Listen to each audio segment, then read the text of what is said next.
not going to spend much time on this chart, but if you wanted to, you could see service science as a transdiscipline that connects all of those different types of systems or verticals here with all of the different types of academic disciplines, which are the horizontals here.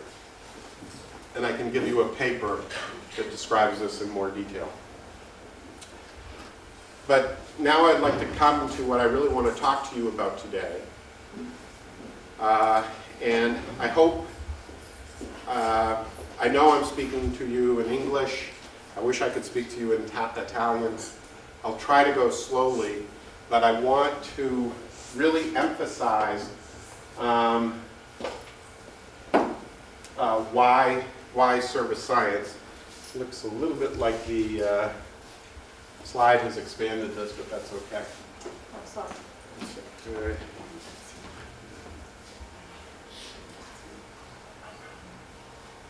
Excuse me.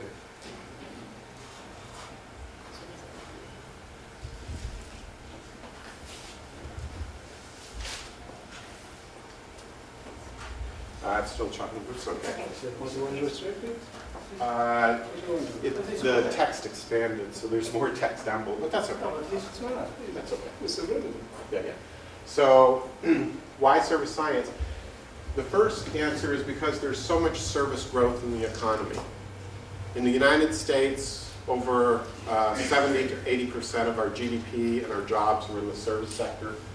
I've already mentioned that our quality of life depends on quality of service, and because there's a need for more systematic innovation in service. Our society is very good at product innovation, quality products, very good at process innovation, but service innovation is still not very systematic. This right here is just to begin to tell you a little bit about what service science is. You all know what logic and math is, right? That's about knowing things, proving things. You all know about physics. I studied physics at MIT. To me, physics was about the cost of doing things in the world. How much energy does it take to do this or do that? Computer science, I studied at Yale, and that was the cost of knowing. How much space, how much time does it take to compute something? But what service science is really about is the value of knowing. Service science is about the value of knowing. If we know something, how much value can we create from it? So let's talk about service growth at IBM. Does anybody know what almost happened to IBM here in 1990, early 1990s? IBM almost ceased to exist. We almost, we were not viable, almost. But Lou Gerstner came in and he decided it was time to transform IBM and grow our technology and business service. And it grew very rapidly. At this point right here, this is when Paul Horn, the head of IBM Research, looked at this big part of IBM revenue, 50% of our revenue, and said, I have 3,000 researchers at IBM. Out of those 3,000 researchers, none are working on service research. They're working on software or product. So I started the first service research group right here. Now it's between 400 and 600 worldwide, depending on how you count. And so we have a service group. But you can see the tremendous growth of service in IBM's business. And if you look inside of IBM, what does that growth in our service business mean?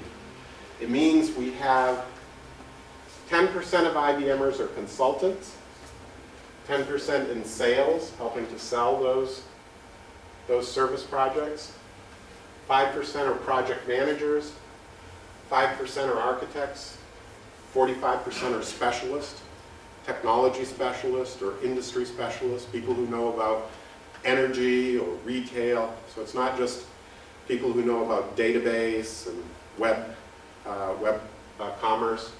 We have both technology and industry specialists, and 25% in operations.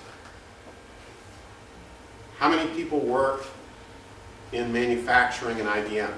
What percentage? Less than 3%. Less than 3% of IBMers work in factories. That wasn't true over here.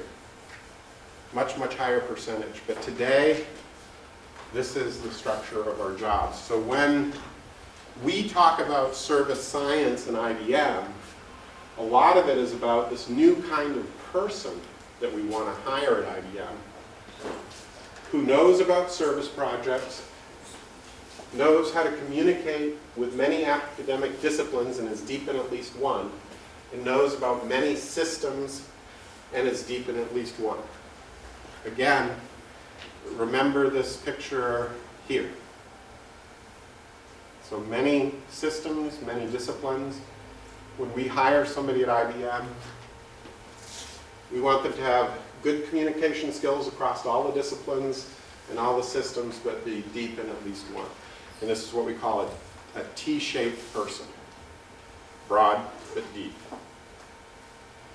Now, if it was just IBM, who cares? IBM, of course. But who else? But it's not just IBM. It's really the whole economy. And you can see here that in 1800 in the US, 90% of the US was in agriculture. Goods products grew. 1950, it was over 50% of our economy. But since then, there's been this huge growth in our service jobs. And it's not just the US, it's all of the top labor force countries in the world.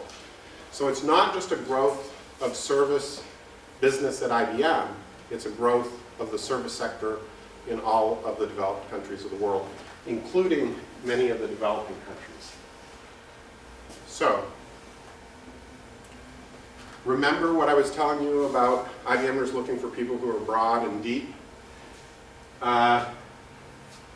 Two researchers started looking at all the different jobs, these new jobs that were being created in the economy.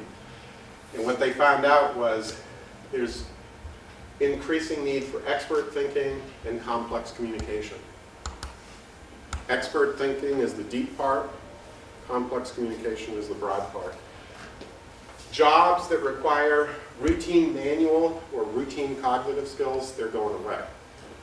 Because of technology, we're using technology tools to solve more complex problems, expert thinking, and we're using technology tools to communicate more. So these are the really big changes that are happening in the labor force. And service science has to begin to understand and address these changes. So, this document here is online. It was developed with the University of Cambridge. This is the diagram that's in this document right here, blown up. And basically what it says is service innovation is getting more and more important to the growth of businesses like IBM. It's getting more and more important to the growth of economies like the US and Italy. But guess what? We're not very good at it. We're very good at product innovation, and we're very good at process innovation. But we're not so good at service innovation. How do you know? Healthcare. Financial service meltdown around the world. Education. Government. We're not as good at service innovation as we are at product innovation and process innovation. If we want to get good at service innovation, we need to understand service systems. Business to business, business to consumer, business to government, all of these different types of service systems interactions We call the study of service systems service science, and all of these different stakeholders, education, what are you doing to change the skills? Research,